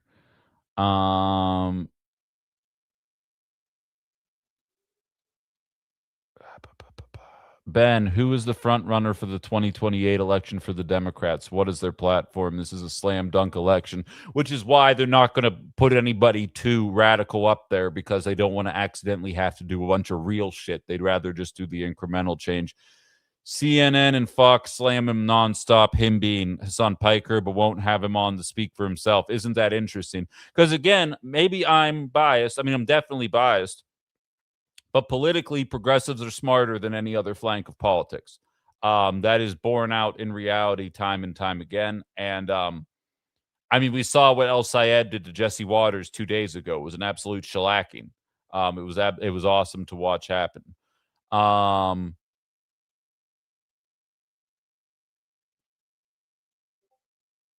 NBC is now covering the story on Trump wanting to demolish the Kennedy Center. I don't care at all about that. I hear you, old lib, but like, fuck him. He's not going to do it.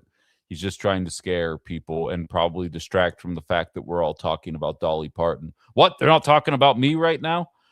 Why does the YouTube stream always get 3 minutes behind the chat I have to rejoin? I have no idea. Got nothing for you guys right now. I'm moving in 4 days, so we're just going to deal with the technical difficulties until we get there. Every 80-year-old besides him is going to die, said Cassandra. Well, I mean, eventually it should go, I don't know if this is the wrong thing to say. Is there still no sound on TikTok? Is that why you guys are all navigating? Because I restarted my live on TikTok, but that's fine if you guys just all want to hop on board here. Some of you guys do. I don't know if this is the wrong thing to say, but I actually thought that Tim Curry had already passed away. I thought he had passed away a while ago. It's bad. All right, I'm getting out of here, Mickey. Join us on YouTube.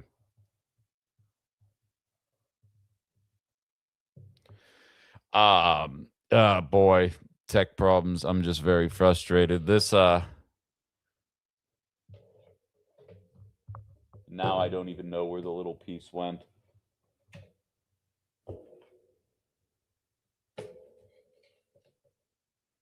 Oh, here it is.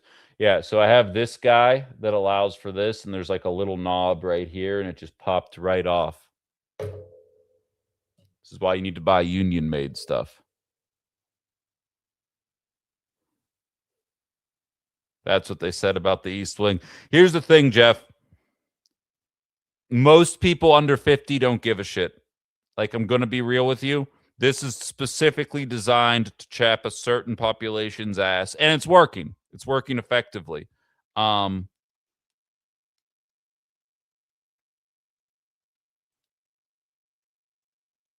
hope it doesn't happen. I think he's being a little baby. But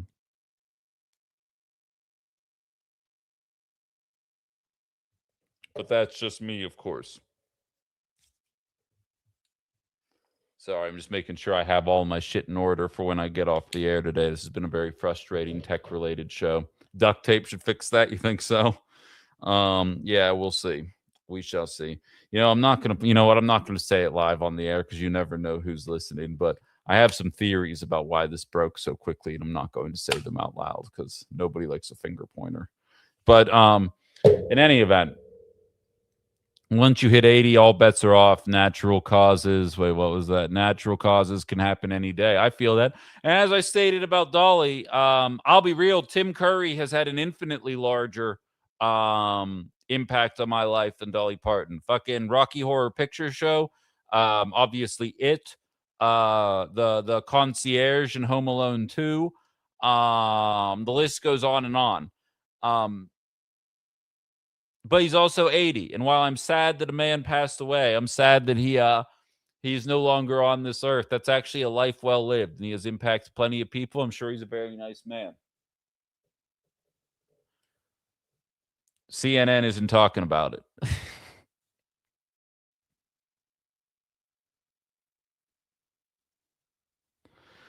Tearing down the East Wing still looks like criminal damage to government property to me, just saying. Grumpy Ben? Yeah, maybe. Oh, Hook, for sure. Clue, yep. Curry has major medical problems. I'm glad he's no longer suffering. Me as well. Absolutely. I feel the exact same way. Yeah, we're losing everybody. We're losing everybody here today. It is interesting, though, that he doesn't get wall-to-wall coverage for a day. Just saying.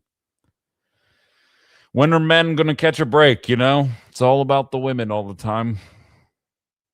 That's a good thing to say with 10 minutes left in the show. I feel like that's a good sign. Go to Facebook. All right, let's see what's happening on Facebook here. I apologize for the technical difficulties today. Can't guarantee they're going to stop either. We'll see what happens. We're just going to deal with it until I move, though, unfortunately. But let's see if we got a couple more comments here, what people have to say about the matter. Am I dating Marjorie Taylor Greene? Not yet. Why? Is she asking?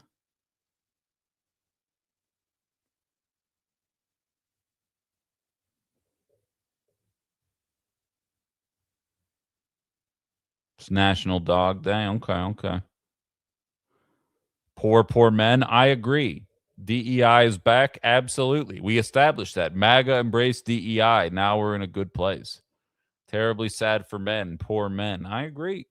Why isn't Tim Curry getting a fucking 24 hours straight of coverage? They all float. And where he's going, he'll float too, you know? It's just the way things work. I think he'd appreciate that joke, for the record. Anybody who's seen the 90s version of It knows that that was a banger. But MAGA also embraced gender affirming care. Who will think of the white men? Nobody. That's the problem. That's the problem, Lorelei. Is that nobody does. That's a great point, Kay. They Dolly and Tim will be missed, but at least they left great legacies and nobody's celebrating their passing. I do feel like Tim Curry is in the same vein. Like, who's gonna be like, fuck that guy? You know what I mean? Because like every actor like has people that hate him. Every musician has people like, oh, really, that person? You know, the fact that these people are passing and people are, it's just universal. Like Lindsey Graham passed away and I had to do a whole look. I'm not going to dance on his grave, but also he was a piece of shit. Like that's literally what I said the day after he died. I think there's a lot of people that kind of fall into that boat. But Tim Curry and Dolly Parton, nah.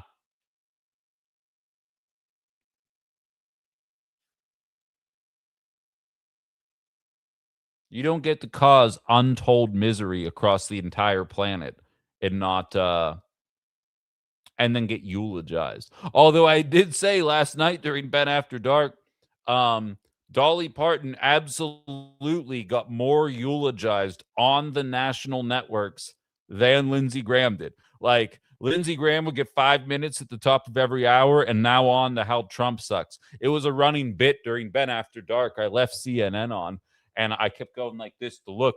And every 5 minutes, it would be a new celebrity talking about Dolly Parton. I'm like, so just to be clear, is nothing else happening? We're just going to do an hour long worth of 80-year-old dies, more at 11. Like, it's crazy to me. Did someone mention that things happen in threes yet? No, not yet. We'll see. If only.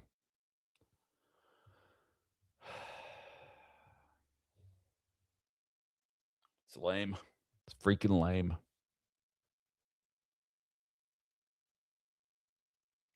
But yeah, so tech difficulties kind of threw that last segment off a little bit, but by and large, Jared Moskowitz was a horrible appointee to the Foreign Affairs Committee. He is very vocally pro-Israel, and it's going to put Democrats in a weaker position in November. And when inevitably some of you guys are yelling shit at me about why it's important that I ignore it in the lead up to an election, I'm going to say, tell that to Hakeem Jeffries.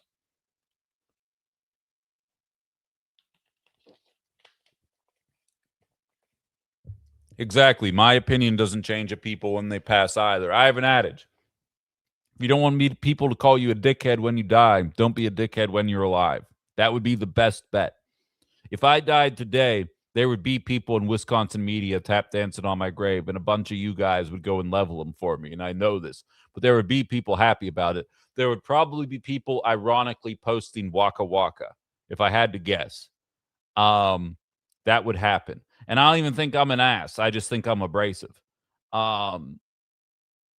Lindsey Graham started wars. Henry Kissinger straight up advocated for murdering millions of people. They get what they deserve on the aftermath of it all. I saw Michael Goodwin's in the election. I'm going to get him on for sure. I'd love to talk to him. I'd love to talk to Ron.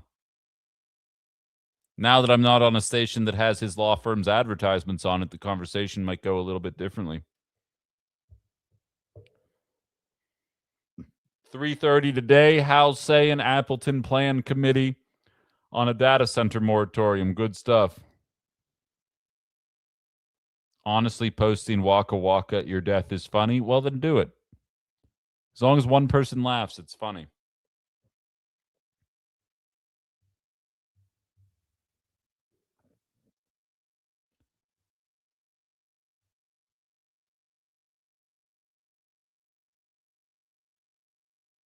$30K of the imported beef is already recalled. Fucking, or 30 pounds of the imported beef is already recalled.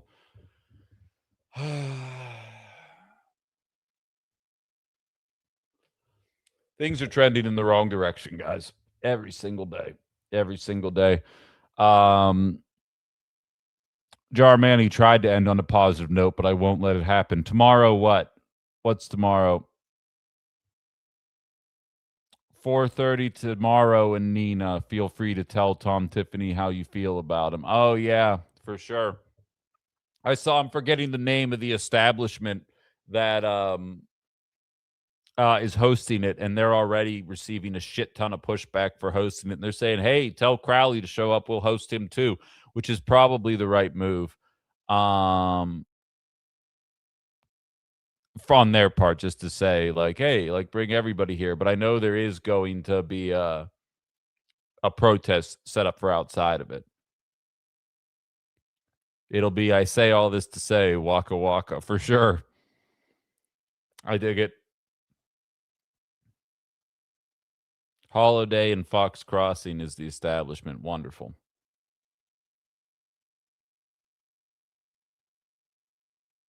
Maybe we will just show up. I got to see. This week's a bit of a pain in the ass, but we'll see what ends up happening there. I'm on my way this afternoon or evening. Right around 6 p.m., I'm going to go to Roush Plumbing to set up my laptop. Like I said, if I can get it to work, there's a chance I might be doing the show in the unfinished official Tim Roush studio for Ben After Dark tonight, assuming I can get everything working, which I imagine I will. We'll find out what'll happen. No, we can't blame an establishment for wanting to make money. I totally agree, Jaro. And, like, people need to grow the fuck up. Not you guys, but, like, people complaining that another place is hosting a political candidate. Like, you're going to need to grow up. Trade war with China tomorrow. Maybe. Maybe. I'm not making any promises. Well, yeah, so I'm partnered. I see Raul say I try to boycott companies that support MAGA. So I'm partnered with Minocqua Brewing Company, and they have the Minocqua Marketplace. And that all the companies on there specifically do not invest in MAGA causes in any way. I can't comment on like their stances on Israel or other controversial issues that have a bit more division within the Blue MAGA consortium. But if you check out Minocqua Marketplace, it's all companies. A couple of those companies will actually be advertisers on the show in September. How much does it cost to sponsor the show? Depends on the situation. I can talk about that with you in private if you're actually interested. But we can talk about that another time. I'm not going to get into my business on the air. What's an exhausting thing to do? Grow up? Maybe. But yeah, so we're gonna try Ben After Dark tonight. We'll see what happens. There's a chance it might be late or whatever. Depends on what I can get to work. But we'll see what we can get to work from there. But yeah, message me offline, Sterline. I'd be happy to talk to you about it. But with that, I'm going to bounce, continue getting ready for the big transition, if you will. Just saying that to piss off any MAGAs that might be lingering. Thank you so much for listening through the rough tech period there, but we'll get it popping. We'll get this popping and fixed, hopefully for tonight, and we'll continue going from there. So thanks for hanging out, everybody, and we will talk to you soon. Have a lovely rest of your day.